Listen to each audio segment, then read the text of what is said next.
the Shedeur Sanders fans have a point. You have heard and you have argued about a lot of personal attacks, about his character. Why did he fall to the fifth round? This, that, and the other. And there have been so many different reasons to the point where I think some people have just made them up. It can't all be made up. I don't know why the NFL would have a vendetta against him for him to fall to the fifth round. When we are falling over ourselves and jumping over every hoop. The Cleveland Browns may be about to make the most talked about quarterback decision of the 2026 NFL season. And the media is doing everything in its power to make sure you're looking in the wrong direction.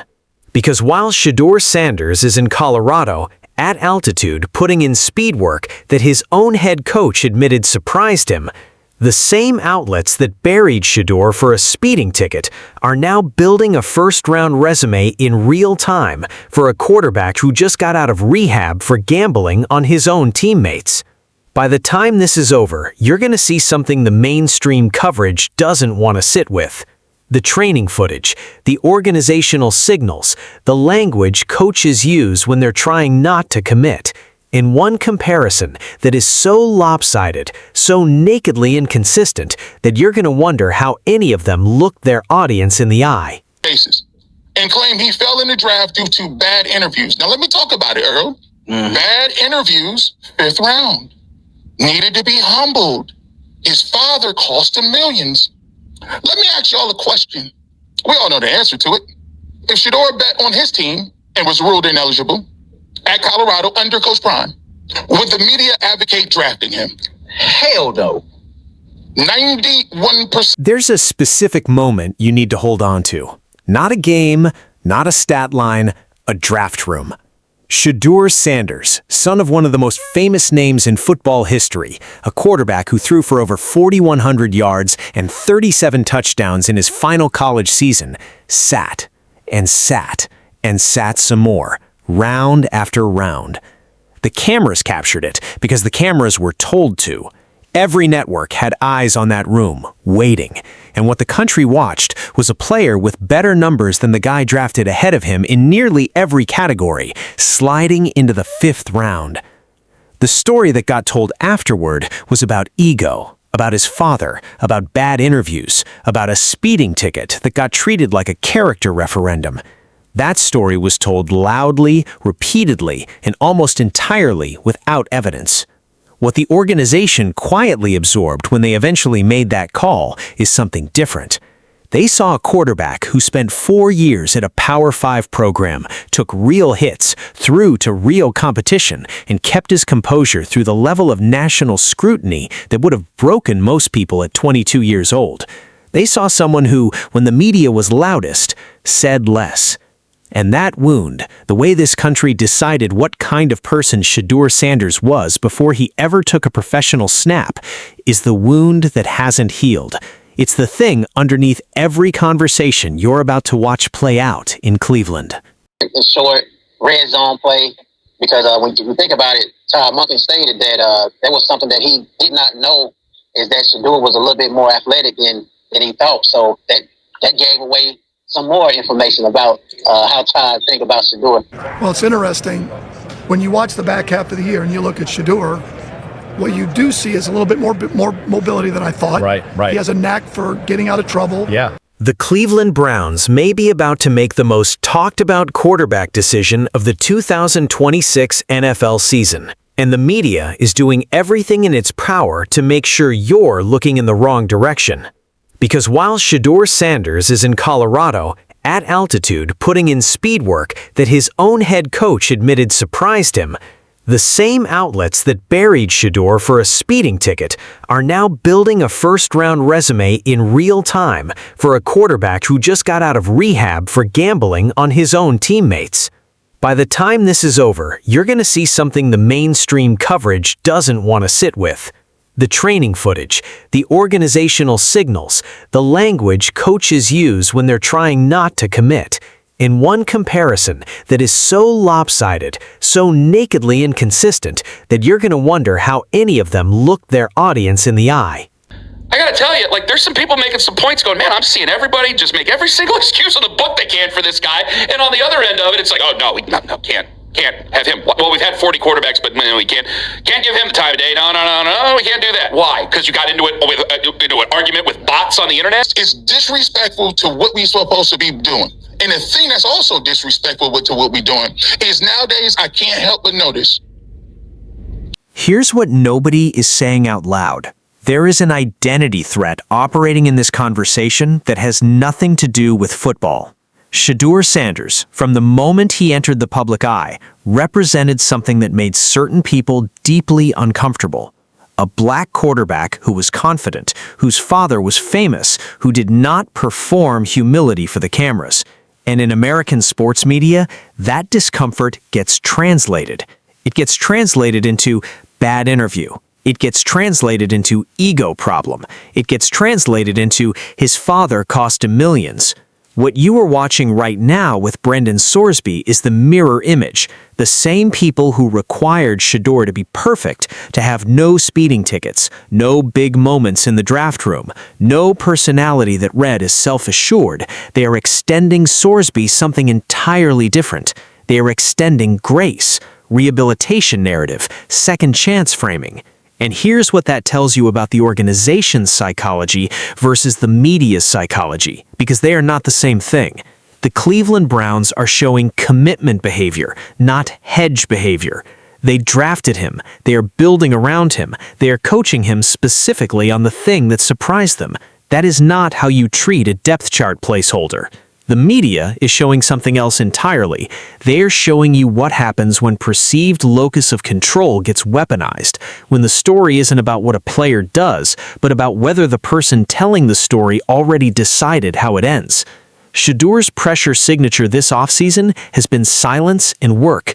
No social media fire, no agent going on the radio to campaign for him, no manufactured noise. In a media environment that rewards performance anxiety, that feeds on players who react, he has given them nothing, and that somehow gets read as arrogance, not discipline. Arrogance. Think about it from Ty Moton's point of view for a second. You're inheriting a quarterback the entire country has already written a verdict on. You make one public comment about being surprised by his athleticism, one honest, unguarded moment, and that comment tells the people paying attention everything they need to know about what's happening behind closed doors. You didn't say we're evaluating options. You said there's more there than I expected. Coaches don't say that about quarterbacks they don't believe in. They just don't. More information about how Ty think about Shedeur. Well, it's interesting. When you watch the back half of the year and you look at Shedeur, what you do see is a little bit more mobility than I thought. Right. He has a knack for getting out of trouble. Yeah. He certainly has playmaking ability. That you do see. I do think there's something there to work with. Yeah. I wasn't here during the year, so to be able to drill down at preparation or what they were doing offensively with him. Organizations communicate their real intentions in the language they use before they're ready to announce anything. You just have to know how to read it. When Moton said Shedeur has playmaking ability that you do see and something there to work with, what he actually meant was the room already moved. The evaluation period is over. What they're doing now is construction. The depth chart hasn't been shuffled publicly. That's a signal too. A franchise that's genuinely uncertain about its quarterback situation creates conversation noise. They invite the conversation. They let beat reporters speculate. Cleveland has been quiet in a way that sounds like confidence, not secrecy. The social media content around Shedeur this offseason has been scarce by design, which means when footage does surface, like this speed training clip, it lands differently. It doesn't feel like a PR campaign. It feels like a leak, and leaks feel real. The decision to build a strong running game around him before the season starts isn't just a schematic choice, it's an organizational statement. They are reducing the margin for error. They are making his job survivable. That is commitment behavior. That's not by accident. Organizations don't accidentally spend draft capital on skill positions that protect a quarterback they're about to replace. But to understand why this matters, we have to go back to June 15th. The day before the Sorsby gambling story became national news, nobody was calling him a first-round talent. The day after, when the story broke, when the rehab admission happened, when the NCAA appeal was still in play, he became a quarterback whose entire character was suddenly worth championing. The timeline is not subtle. The receipts exist. And what that timeline tells you is that the advocacy was never about Brendan Sorsby. It was about the conversation his story allowed people to have, instead of the one they didn't want to have about Shedeur. Inside that locker room right now, every player is watching. This is not a metaphor. NFL players are students of status, and the way a franchise treats its quarterback tells them everything about what kind of year they're about to have. When Shedeur Sanders is in Colorado doing speed work in the offseason instead of waiting for validation, when he is visibly expanding his game without being asked to, that registers. Leadership is not announced, it's observed. If this situation resolves the way the evidence suggests, and the evidence points clearly in one direction, the Browns are not a playoff long shot. They are a team with a mobile, intelligent quarterback operating within a system built around his specific skill set, surrounded by weapons, and running behind one of the better backfields they've assembled in years. That is not a ceiling-capped situation. That is a team that surprises people in January.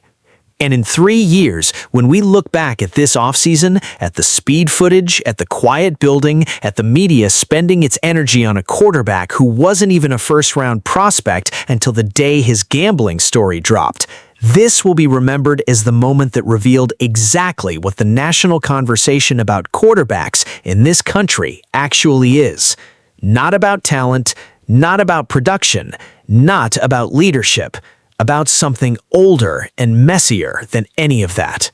At the start of this, the claim was simple. The media is not covering Shedeur Sanders honestly, and the Sorsby situation proved it in real time. You've now seen the receipts, the timeline, the language, the organizational signals. The comparison holds. It does more than hold. It becomes undeniable once you see it. Because underneath all of it, past the depth charts and the press conference language and the draft grade revisions, there is a young man who spent 4 years being scrutinized at a level that most quarterbacks never experience, who never broke, who is now in Colorado at altitude doing the unglamorous work of becoming better than he was last year. Not for the media, not for the people who counted him out, for the game. And the Browns, quietly and deliberately, are building something around him. The question is whether anyone outside of Cleveland is willing to see it for what it actually is. So here's what I want to know. Is Shedeur Sanders the most underestimated quarterback entering 2026? Or is the media resistance to him a sign that something real was missed in the evaluation process that Cleveland hasn't figured out yet? Drop it below. I'll be reading every single one.